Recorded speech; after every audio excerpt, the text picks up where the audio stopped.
జనవరి 19వ తేదీన గొప్ప ఏదైతే అంబేద్కర్ విగ్రహాన్ని ఆవిష్కరించబోతున్నారు గౌరవ ముఖ్యమంత్రి వైఎస్ జగన్మోహన్ రెడ్డి. ఇందులో భాగంగా థ్యాంక్ యూ సీఎం సార్ అని ఒక మంచి కార్యక్రమాన్ని దళిత సంఘ నేతలందరూ కూడాను నిర్వహించారు. మనతో మాట్లాడతాకి మాలమహానాడు రాష్ట్ర అధ్యక్షుడు యోన్ రాజు ఉన్నారు. సార్ చెప్పండి, ఎందుకని ఇంత ప్రత్యేకమైన గుర్తింపు విజయవాడ నగరానికి వచ్చింది?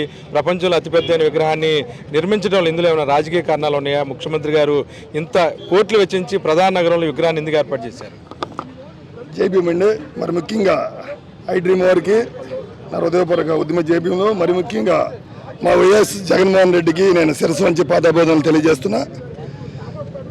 ఇది రాజకీయ కోణంలో మనం చూసేది ఏం లేదు సార్. ఇది గత ప్రభుత్వంలో బడుగు బలహీన వర్గాల ఆశాజ్యోతి బాబాసాహెబ్ అంబేద్కర్ గారి విగ్రహం మా మనోభావాలు దెబ్బతినే విధంగా మూతికి ముందు మొలతాడు కట్టుకొని ఊరికి చివర కాటికి దగ్గర వెలివేయబడిన మా జీవితాలని అంబేద్కర్ గారు ఎలా అయితే మమ్మల్ని ఇలాగ బట్టలు వేసుకుని తిరిగే స్థితికి తీసుకొచ్చారో అదే రీతిలో ఇప్పుడు వైఎస్ జగన్మోహన్ రెడ్డి గారి గత ప్రభుత్వంలో ఊరికి చివర ఎక్కడో ఊరికి చివర ముళ్ళ కంపల్లో శంకుస్థాపన చేశాడు చంద్రబాబు నాయుడు గారు. పూర్తి చేయాల 100 కోట్లు అన్నాడు, ఆజీ క్యాజీ అని మాకు క్యాబేజీ పెట్టాడు. ఏం చేయాల?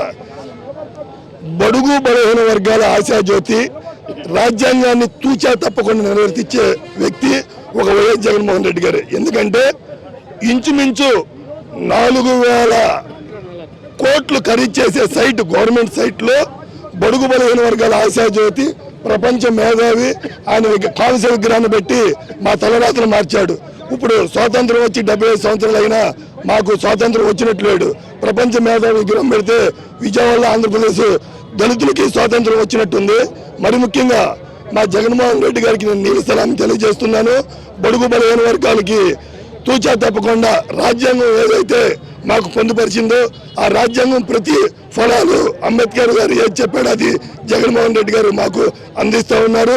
ఊరికి చివర కాటికి దగ్గర వెలివేయబడిన మా బతుకుల్ని వెలుగులు నింపిన మా దేవుడు అంబేద్కర్ అయితే ఇక్కడ నిజ జీవితంలో మా దేవుడు జగన్మోహన్ రెడ్డి అని నేను తెలియజేస్తున్నా. ఎన్జిఓగా మీరేం చెప్పదలుచుకున్నారు? ఇంత మంచి కార్యక్రమం విజయవాడ నడుబొట్టుని ఏర్పాటు చేశారు. ఆంధ్ర రాష్ట్ర ముఖ్యమంత్రి గారికి ఈ సందర్భంగా అభినందనలు తెలియజేస్తున్నాము. ఎందుకంటే బాబాసాహెబ్ అంబేద్కర్ ఈ దేశానికి ఐకాన్. ఇంత మంచి ఐకాన్ యొక్క విగ్రహాన్ని 204 అడుగుల దేశంలోనే అతి పెద్ద విగ్రహం అంబేద్కర్ గారి విగ్రహం. దాని యొక్క ఆ ఆలోచన రావడమే చాలా గొప్ప విషయం.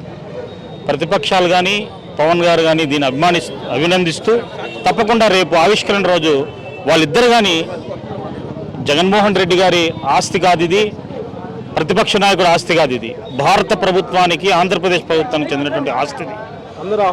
ప్రతి ఒక్కరూ ఆహ్వానితులే. తప్పకుండా మేము ప్రతిపక్ష నాయకులము, మాకేం సంబంధం లేదన్నటువంటి వేరే భావాలతో లేకుండా ఖచ్చితంగా టీడీపీ నాయకులు కానీ జనసేన నాయకులు కానీ తప్పకుండా ఈ కార్యక్రమంలో పాల్గొని సిపిఎం సిపిఐ నాయకులు మీకు నిజంగా గౌరవ మర్యాదలు ఉంటే మటుకు తప్పకుండా రావాలి. మేము చిన్నప్పుడు ఈ వ్యవస్థలోనే వర్క్ చేస్తున్నాం కాబట్టి మేము ఒకసారి వాళ్ళకి కానీ తెలియజేస్తున్నాం. తప్పకుండా ఈ యొక్క విగ్రహాన్ని ఖచ్చితంగా గౌరవించాల్సినటువంటి బాధ్యత ప్రతి ఒక్క పౌరునికి ఉంది. అది తప్పకుండా మీరు నెరవేరుస్తారని ఆశిస్తున్నాను. జై భీమ్. మొత్తమే కూడా ఆంధ్రప్రదేశ్లో ఒక గొప్ప ఏదైతే అంబేద్కర్ విగ్రహాన్ని నెలకొల్పారు. సార్ చెప్పండి. నేను AP aided colleges associate state president అండి. మరి మన ఆంధ్రప్రదేశ్కి ఒక సువర్ణ అక్షరాలతో మరి ఈరోజు జగన్మోహన్ రెడ్డి గారు మరి అందరూ కూడా ఎస్సీ ఎస్టీ బీసీ మైనారిటీస్ అందరూ కూడా ఒక పండగ వాతావరణాన్ని విజయవాడలో నడిబొడ్డులో మరి రేపు 19వ తారీఖున అందరికీ ఒక ఫెస్టివల్ తీసుకొస్తా. అంటే సంక్రాంతి ఎట్లో మా క్రిస్మస్ ఎట్లో మరి అందరూ కూడా అన్ని జాతులు అండి. ఇప్పుడు ఆ రాజ్యాంగ నిర్మాత డాక్టర్ బిఆర్ అంబేద్కర్ రచించినటువంటి రాజ్యాంగాన్ని 100% నెరవేరుస్తున్నటువంటి ఏకైక ముఖ్యమంత్రి శ్రీ వైఎస్ జగన్మోహన్ రెడ్డి గారు అని చెప్పేసి ఈరోజు మొక్కాకంటిగా చెబుతున్నాను. రేపు అందరూ కూడా 26 జిల్లాల నుంచి అందరూ కూడా రావాలి. ఇదేంటంటే మతాల అతీతం కాదు, రాజకీయాల అతీతంగా అందరిది కాబట్టి అందరూ కూడా రావాలని చెప్పేసి నేను అసోసియేషన్ తరఫున పిలుపునిస్తున్నానండి. జగన్మోహన్ రెడ్డి గారికి మరొకసారి మా అసోసియేషన్ తరఫున ఏంటి ఇంత మంచి కార్యక్రమం చేశారు.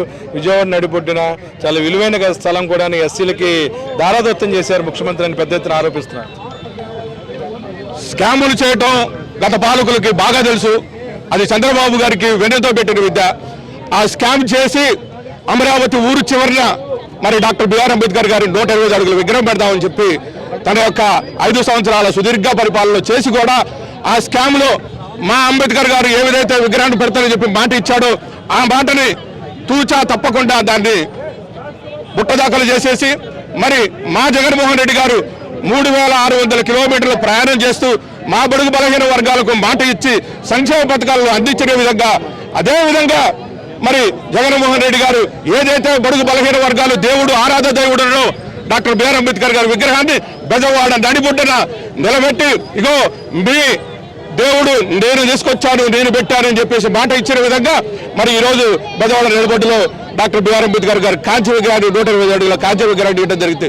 ఇంతకంటే తార్కాణం ఏంటి, ఇంతకంటే అభివృద్ధి ఏం కావాలని చెప్పేసి నేను పచ్చ మీడియాని ఎల్లో మీడియాని సూటిగా ప్రశ్నిస్తాను. ఇది కాదా అభివృద్ధి, ఇది కాదా సంక్షేమ ఫలాలు అని చెప్పేసి ఈరోజు సూటిగా చంద్రబాబు గారిని ప్రశ్నించడం జరుగుతుంది. మొత్తమే కూడాను ఆంధ్రప్రదేశ్లో మాల మహానాడు కానీ ఎంఆర్పిఎస్ కానీ అందరూ కూడాను కలిసి సమిష్టిగా ఏదైతే జగన్ గారు చేసిన ప్రయత్నాన్ని అభినందిస్తున్నారు. ప్రతి ఒక్కరు కూడాను రాబోయే రోజుల్లో జగన్కి అండగా ఉండాలని చెప్పి కూడాను దళిత సంఘ నేతలు పిలుపునిస్తున్నారు. వీడియో జర్నలిస్ట్ విజయకృష్ణ కలిసి ఐడ్రీమ్ కోసం అబ్దుల్ అలీ, విజయవాడ.